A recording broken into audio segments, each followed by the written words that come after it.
Pamintuan of the Philippine Star. And joining us this afternoon is former Senator Sonny Trillanes. Sir, magandang hapon and sabihin natin advance happy birthday. A Happy birthday, little bird told Senator. us. Lahat. Magandang hapon po. Salamat po. Yes, sir. Ed. Sir, i-confirm na namin kasi we've been seeing the soundbite doing the rounds, quoting you saying na na in your personal discussions with Leni Robredo and Bam Aquino from a few years back, they told you daw that they would not have surrendered Duterte to the ICC. Can you give us as much detail as you can as to how that conversation occurred and what was the context? Okay.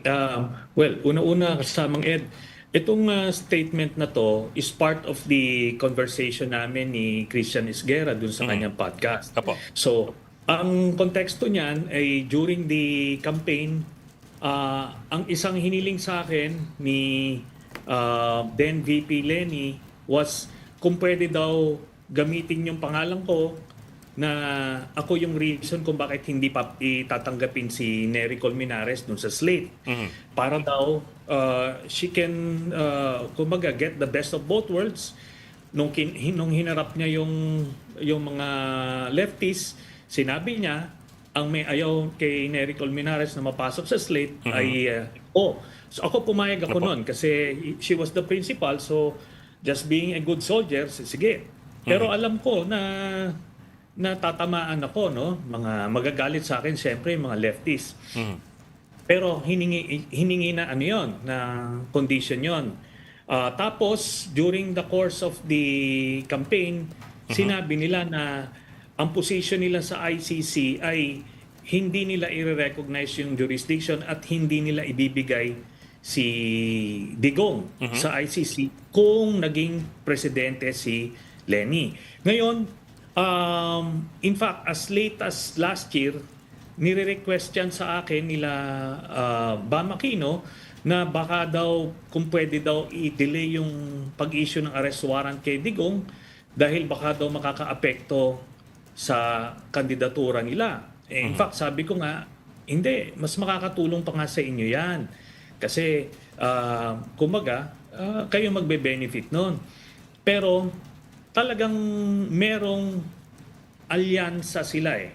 Then eventually, during the campaign noong 2022, nakita ko yung Rosa, alam niyo yung Rosa, Robredo, Sara, na coalition. Na to the point na nung isang rally namin sa Pangasinan, hindi nila pinaakyat si then VP candidate Kiko Pangilinan sa entablado.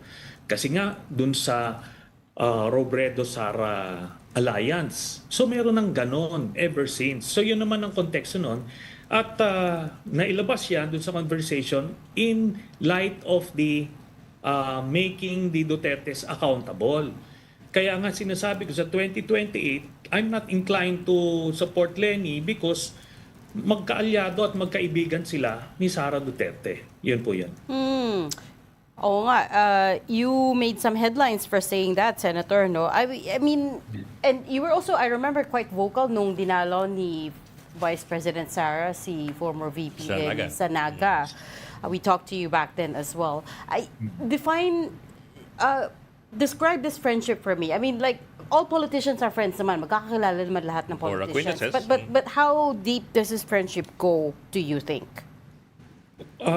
Palagay ko malalim. And in fact, we have aside dun sa mga sinight ko na historical mga incidents na yan, ito, no, up to now, si Mayor Leni has yet to say anything about the impeachment trial of Sara Duterte. Alam mo, malakas na boses yan. Leni, pero she's quiet. Tapos yun na nga, yung binisita doon. Alam nyo, based sa information namin, yung pagbisita doon sa Naga, ano yun maagang na-set yun. Hindi naman yun yung 30 minutes na short notice. Kumaga, naman tayo, ginagawa tayong parang bata. Alam natin yon. Tapos talagang hinos niya. And ako, bilang insider doon sa mga pink, talagang alam namin na may mga ganon sila nagalaw. Yun na nga, biruin nyo si Kiko Pangilinan was prevented from going up to the stage, ano, sa Pangasinan. Kami, na-dismaya kami noon, ba't may mga ganitong laro? Yung pala, para ma-accommodate nga yung Rosa na, na grupo, kasi they were hoping sa Mindanao, magro-Robredo Sara yung mga tao. Yun yung binibenta sa kanila. So, ganun po yan. Pero sir, how are we certain na this has the blessings of Leni Robredo, itong hindi pagkakit kay Kiko sa stage. Also yung Rosa Campaign. Rosa campaign daw. Sometimes it's just the supporters who do it. Minsan ganun po, or the local campaigners. Ano naman sabi ko nga, we're not born yesterday. Alam natin ito. Tsaka alam ni in fact nagma-micromanage yan si Leni sa kampanya noon. She will just feign ignorance para may deniability. Kaya ko nga sinight yung ginawa dun sa mga leftists noon na ang name drop, ako ang may ayaw. Pero hiningi niya yon. Sinabi niya yun sa akin na ako yung gagamitin niya. So kumbaga meron siyang ganong mga taktika para makuha niya yung mga kumbaga best of so many words, kumbaga. Pero alam niya yun. Siya yun meron lang kasi ang karamihan sa inyo, meron kayong image of Leni Robredo as somewhat parang pristine na pagkatao na naive sa politika. No, alam niya yung mga taktika na ganyan. That, by the way, that doesn't make her a bad person. Ang sinasabi ko lang, meron siyang mga ganong laro. Alam niya yung mga ganyang laro ng politika. Pero Senator, parang hindi siya tumatama kasi alam din naman natin how Rodrigo Duterte treated her nung vice president siya. And medyo matindi yung sa kanya yung ginawa din sa kanya, no? And parang hindi yan it doesn't jibe with what happened to her under the Duterte presidency. Okay. Ano naman yung masasabi niyo sa ganyang mga observation? Ito po, she was maligned by Duterte, the father, but she never fought back, di ba? Hindi naman she never made accountable yung itong mga tao. At pinag-uusapan po natin dito si Sara. Kasi yan po ang palaging argumento. Siya naging biktima siya doon. Yes, pero hindi naman siya tumindig.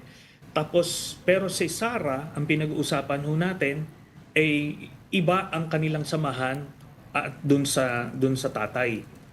Yun po yan. And may mga sinight po ako ng mga incidents para nga to prove my case. At alam ko po yan, sinabi sa akin yan yung hindi pagbigay kay Duterte sa ICC because yun daw magiging policy nila.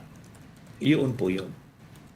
Sir, did they say... Pero may background ba yan, yung friendship niya with it looks like a friendship the way you describe it. May background ba yung friendship ni Mayor Leni with Sara Duterte? Meron po. Parang wala kasi... Okay, ganito po. I-google nyo na lang po. Leni Robredo, Sara Duterte, friendship, beyond politics. I-google nyo. May mga articles about that. So kumbaga, ako bilang insider, hindi naman ako magsasalita ho ng ganito na parang, ano purpose ko nito? I'll be fabricating this information. Sana ho, kumbaga, bigyan naman ako ng konting credit na wala akong ganong history. But that's... Saka may balita ba kayo na will it have any impact on the 2028 race? Kasi ngayon, midway through the term na lahat ngayon, tinitingnan na 2028 Meron bang yan? Merong at this point, dapat may mga plano na yan Ano yung nababalitaan nyo? Okay, hindi ko nga po maintindihan. Ang palagi kong sinasabi sa kanila, the Duterte base will never go for somebody like Leni Robredo kahit na anong gawin nilang pag-court ganon. Pero ganun pa rin, just the same Pinipilit nila yung Rosa na yun, noong 2022. They allowed it to happen at the expense of Kiko Pangilinan. At kumbaga, tapos after ito, palaging sinasabihan ako kung pwedeng ma-delay yung sa issuance ng warrant ni Digong, na sabi ko nga, in the first place, I don't have the capacity to do that, but still, they're saying it just the same at makakaapekto raw sa kanila. Hindi ko maintindihan, but it is what it is. Alam ko na magkaibigan sila, kaya hindi nila hinahabol, hindi nila, Leni Robredo is not saying anything even about the impeachment of Sara Duterte, na lahat na yata ng political personalities may opinion about this, pero siya na symbolic leader ng mga pink, wala ka maririnig. Yun po yun. Well, there's also the fact na she's back in local government now, right? So far, yung mga voices na naririnig natin about the impeachment are national officials. But the other thing I wanted to point out, sir, is that I think that's the other question here, which is what is your beef with Mayor Leni, right? Is what some people are asking. Kasi maybe not so long ago, you were pushing very hard for a Leni Robredo presidency, and now you've been hitting her the last several months, if not, it's been a year. What happened in between? Okay, ganito po. We were pushing for Leni Robredo to be president noong 2022. Kasi we didn't have any choice. Siya po yung incumbent vice president. Tapos, wala pang mga ganitong mga incidents, no?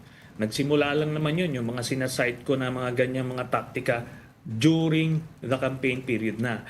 Pero having gone through that, yung kanyang pag-vacillate nung pagde-decide ng whether to run or not, I look at that as somewhat irresponsible.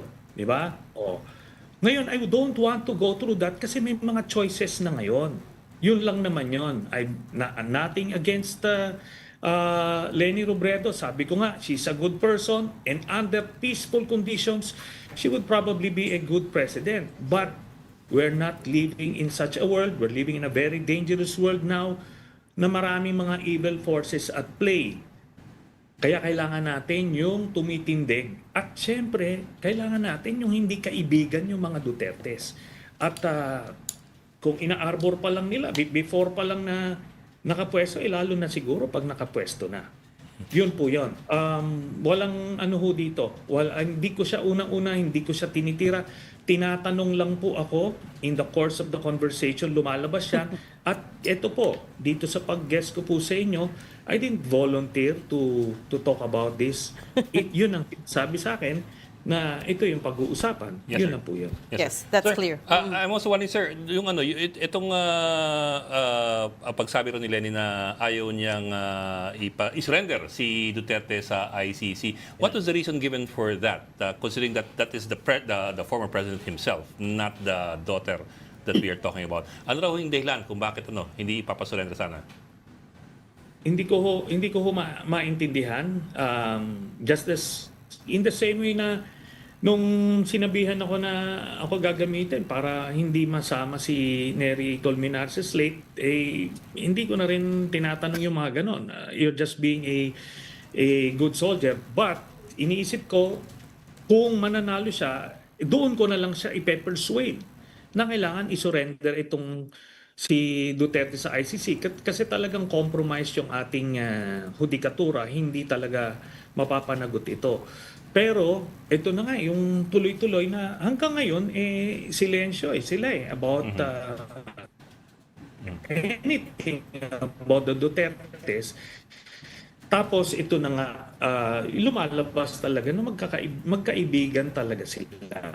So there you. Yes, sir. Sir, last question, sir. I do remember din kasi in the middle to the latter part of the Duterte administration, VP Sara was also referring to Robredo as the FVP or the fake vice president. I remember that she made several references to Leni, both in her official speeches and in her statements. So I'm wondering how to to reconcile all Reconcile of that. this because as you said they're really friends, and I'm also wondering whether hindi kaya ito is this is just a political calculation in the same vein as for instance Senator Bam and Kiko joining the majority. majority. It's just a calculation, it's a strategy. Well, sa akin, anything, regarding the Dutertes, ano yan, delikadong laro yan. At maliwanag yung sinabi sa akin, hindi nila iti-turn over si Duterte. Ngayon, kung yung mga earlier statements, baka naayos na yon or baka naintindihan nila yon kasi ngayon magkaibigan talaga sila. And sabi ko nga sa inyo, try i-google nyo lang. Merong mga articles about their friendship, long-standing friendship. Yun lang po yun. Senator, pahabol ko lang, meron pa bang lalabas na arrest order ang ICC related to the drug war? Well, we're working on that, and but it's not gonna happen soon, but it will happen at some point. We're looking at end of the year or early next year. How many more are we looking at, Senator? At least 2, but probably 3. By the end of the year? By the end of the year or early next year. Pero iliwanagin ko, hindi po kasama si Sara Duterte dyan sa mga kinuha. Meron nga kasi din rumors na baka ma-implicate siya. No? So this is still part of the original 5 that you mentioned last year? Yung 5 former Duterte officials? Mostly police. Oo, Yes, mostly yes. police officials. Opo, opo. Some of them retired. Yeah. Same pa rin to. And, opo. At si si Bongo is also in play. Suddenly he's in play now alongside, I guess, Senator Bato de la Rosa. No, Paymaster. si Bongo was always there. Andun Yeah. naman siya right from the get-go. So these arrest warrants that could potentially come out may also involve him. Yes, sana. That's what we're working on. That's 2 members of the Senate. That's 2 members of the Senate. Yeah. Paano Yeah. kaya Although naisama na sila doon sa Quadcom, di ba? Oh. Implicated sila doon sa Quadcom investigation. But isn't there also immunity for the Senate? Wala. The Senate could provide them some protection, di ba? While in session. While I in think. session? While in session. While in session. Tama, sir? We'll see. Tignan mo natin kung kayang maka-seek sila ng protection doon. Okay. We leave that there for now. Thank you so much Maraming salamat, sir. for joining Storycon today Thank and you, squeezing us Senator. in. Salamat po. That was Thank you. former Senator Sunny In Tiruyanes. advance, happy Thank you, birthday sir. na rin.